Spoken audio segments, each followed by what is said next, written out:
Parliament సమావేశాల సందర్భంగా ఢిల్లీలో రాజకీయ వేడి కొనసాగుతోంది. మఖర్ద్వార్ వద్ద కాంగ్రెస్ ఎంపీలు నలదోస్తులతో నిరసన చేపట్టగా కేంద్ర ప్రభుత్వ తీరుపై భువనగిరి లోక్సభ సభ్యుడు చామల కిరణ్ కుమార్ రెడ్డి తీవ్ర విమర్శలు చేశారు. నీట్ పేపర్ లీకేజ్ వ్యవహారంలో కేంద్ర సర్కార్ వెంటనే స్పందించాలని, కేంద్ర మంత్రి ధర్మేంద్ర ప్రధాన్ నైతిక బాధ్యత వహిస్తూ రాజీనామా చేయాలని డిమాండ్ చేశారు. విద్యార్థులపై జరిగిన లాఠీచార్జ్ ఘటనపై విచారణ జరిపించి కేంద్ర హోంమంత్రి అమిత్ షా పార్లమెంట్లో అధికారిక ప్రకటన ఇవ్వాలని కోరారు. రాహుల్ సూచించిన డిమాండ్స్ ప్రభుత్వం అంగీకరిస్తే పార్లమెంట్ సమావేశాలు సజావుగా సాగేందుకు కాంగ్రెస్ సహకరిస్తుందని స్పష్టం చేశారు. అలాగే ప్రభుత్వం ప్రజాస్వామ్య స్ఫూర్తికి విరుద్ధంగా పార్లమెంటు నడుపుతోందని ఆరోపించారు. ప్రియాంక గాంధీ గారు, మల్లికార్జున్ ఖర్గే గారు, కేసీ వేణుగోపాల్ గారు నిన్న సాయంత్రం ప్రధానమంత్రి ఇంటి దగ్గర చేసినటువంటి ప్రొటెస్ట్. ఈ ప్రొటెస్ట్ లో 5 అంశాలు జితేంద్ర సింగ్ ఎవరైతే నిన్న చర్చలకు వచ్చిర్రో వారితో చర్చ చేయడం జరిగింది. అతను పార్లమెంటరీ అఫైర్స్ MOS.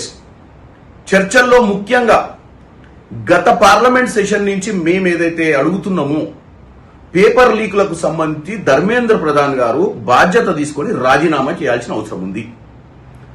రెండోది, ఈ పేపర్ లీక్ల మీద డిస్కషన్ కూడా చేయాల్సిన అవసరం ఉంది హౌస్ లో. దీని విషయంలో లీడర్ ఆఫ్ అపోజిషన్ కి సమయం ఇచ్చి మాట్లాడించాల్సిన అవసరం ఉంది.